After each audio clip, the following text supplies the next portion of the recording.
ku nsanganyamatsiko irebana n'ubukristo na business. Abantu bamwe bajya basobanura Bibiliya uko bitari, basoma ko tutagomba gukunda iby'isi, bakumva ko tugomba gusenga gusa ntihagire ibyo dupanga biduteza imbere. Ikintu cya mbere Bibiliya yigisha kandi gikenewe muri business ni ukuba umwizerwa no kugira gahunda. Iyo umuntu ari umwizerwa, abantu bamugirira icyizere bakamukoreshaho ibintu, igihe bavuganye akacyubahiriza kandi ntahindura amasezerano. Bibiliya irimo ingero nyinshi z'abakoresha bari bafite ibisonga, ubwo twabigereranya n'abacungamari b'iki gihe. Nko muri Matayo ibice 25:14 hari urugero rw'umukoresha wagiye mu rugendo agasigira abagaragu be 3 italanto, umwe 5, undi 2, undi 1. Dusoma ko wa wundi we 5 ngo yazigenzuye akazibyaza izindi 5, na wa wundi we 2 akazigenzura akazibyaza izindi 2. Abo ngabo shebuja yabise abagaragu beza kandi babizerwa.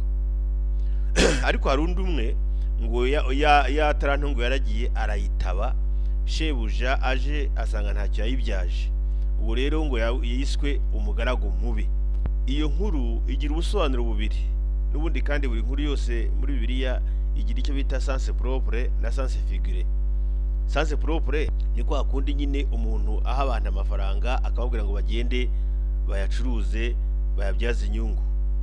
Uwabyaje amafaranga bamuhaye inyungu aba ari umukozi mwiza, utarabyaje inyungu aba ari umukozi mubi.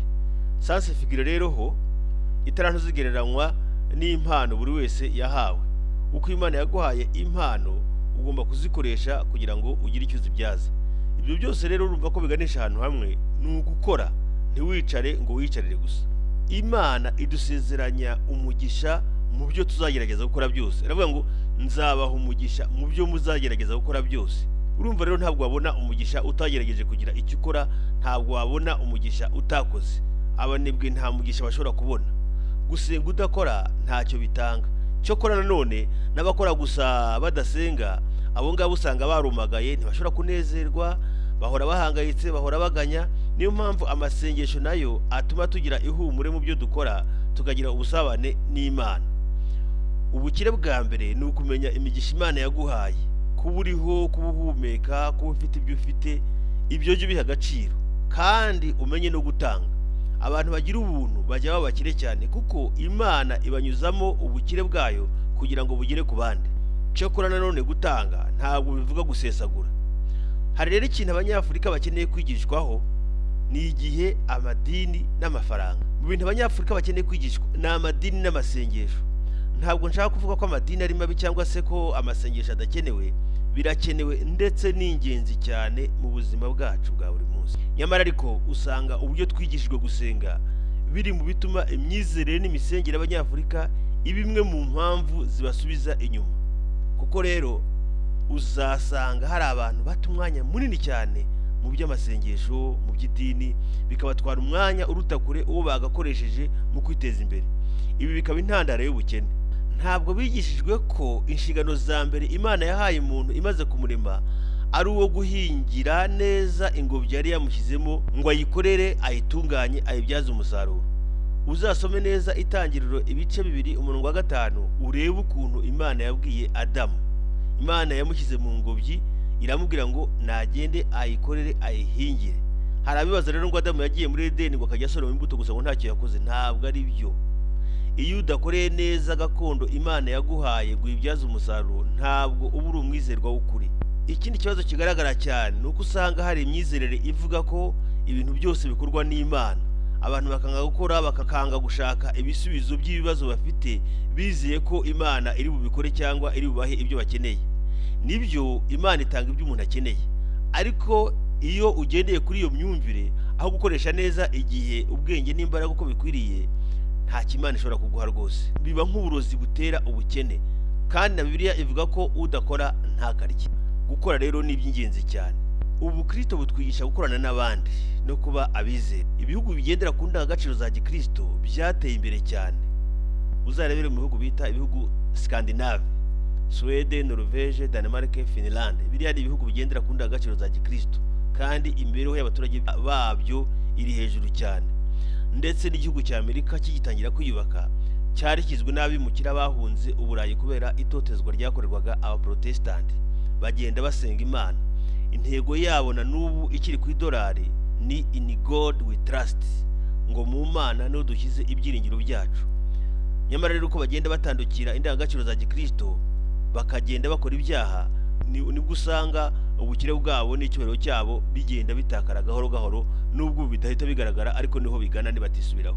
Amateka y'amabanki atugaragariza ko banki za mbere zatangiwe n'Abakristo, aho abafite amafaranga badashaka gukoresha mu gihe runaka bayashyiraga ahantu, bakabwira abo bayasigiye ko bayaha uwaba yakeneye muri iyo minsi, akazayagarura mu gihe runaka yongeyeho n'inyungu nkeya.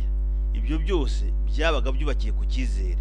Rero ubu Kristo butwigisha kumenya gukorana neza n'abandi no kubahiriza inshingano wahawe, bigatuma uba umuntu w'umwizerwa.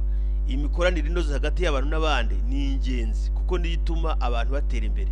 Biragoye gutera imbere mu gihe umuntu akora ari wenyine. Isi ya none imaze kuba nk'umudugudu aho umuntu akeneye abandi kugira ngo ibyo akora bigire umumaro. Inkingi ya byose ikaba gukoresha neza igihe cyacu, tukarinda ubunyangamugayo bwacu, tugasenga Imana ikaduha ubuzima bwiza n'ubwenge bwo kwikemurira ibibazo bitwugarije. Paul yigishije itorero kugendera kuri gahunda. Mu rwandiko rwonyine yandikiye Abatesalonike agaruka kuri gahunda inshuro nyinshi. Urwa mbere ibice 5:14 aragira ati, kandi turabahugura bene data kugira ngo mucyahe abica gahunda, mukomeze abacogora, mufashe abadakomeye, mwihanganire bose. Urwandiko rwa kabiri ibice 3:6 aragira ati, nuko bene data turabategeka mu izina ry'Umwami wacu Yesu Kristo kuzibukira mwene data wese ugenda yica gahunda cyangwa udakurikiza ibibabwiriza mwahawe natwe. Umurongo wa 7 akagira ati, ubwanyu muzi ko mukwiriye kutwigana kuko tutica gahunda muri mwe. Umuyobozi mwiza ntabwo yica gahunda. Yavuze ko inama itangira saa 3 ahagera saa 2:55, akabanza agasuhuza abahasanze, inama ikajya gutangira bamubonye. Naho iyo utanga saa 3 ukagera saa 3:20, saa 3:15, uba urimo kwangiza gahunda kandi nawe urimo kwiyangiriza, kubera ko ubutaha nutumira abantu ukababwira saa 3 bazavuga ngo ubwo ari we aragira saa 3:15 nanjye reka ariyo ngendera. Urumva rero kuba wiyangirije cyane na gahunda urimo gutanga. Ku murongo wa 11 aravuga ngo, twumvise yuko hariho bamwe muri mwe bagenda bica gahunda batagira icyo bakora, ahubwo bakaba bakazitereyemo. Hari abantu baba bakazitereyemo, ugasanga barashyushya inkuru, ugasanga bari mu mazimwe, ugasanga bari mu magambo, noneho hateye n'imbuga nkoranyambaga, ugasanga umuntu arirwa ku mbuga nkoranyambaga nta kintu akora. Umukristo mwiza ibyo ngibyo ntagomba kubijyamo. Imbuga nkoranyambaga ugomba kuzikoresha igihe cyazo kandi ukazikoresha mu bitanga umusaruro. Bidafite umumaro, bya biganiro by'amanjwe, ibyo ngibyo ugomba kubireka kubera ko birakwicira umwanya, birakwicira gahunda. Ndetse ugomba no kumenya gufata umwanya wawe niyo waba utagira icyo ukora, ukicara ahantu ugatekereza, ugapanga, ugasenga. Noneho waje gukora ikintu abantu bagasanga gifite gahunda. Hari umuntu utangira ikintu kuwa mbere, kwa kabiri agatangira ikindi, kwa gatatu agatangira ikindi, ugasanga buri cyose ari muri zagara, ibintu byose akabikora ku munota wa nyuma, ugasanga arahora muri stress. Ikintu rero cya mbere kiranga umukristo ni ukugira gahunda. Gahunda mu rugo rwe, gahunda mu byo ashinzwe, byaba imirimo y'igihugu ku bakorera leta cyangwa se abikorera ku giti cyabo. Gahunda niyo ya mbere muri business. Niba ushaka gukira, senga Imana rero ngo igushoboze kugira gahunda mu byo ukora byose. Naho utaha.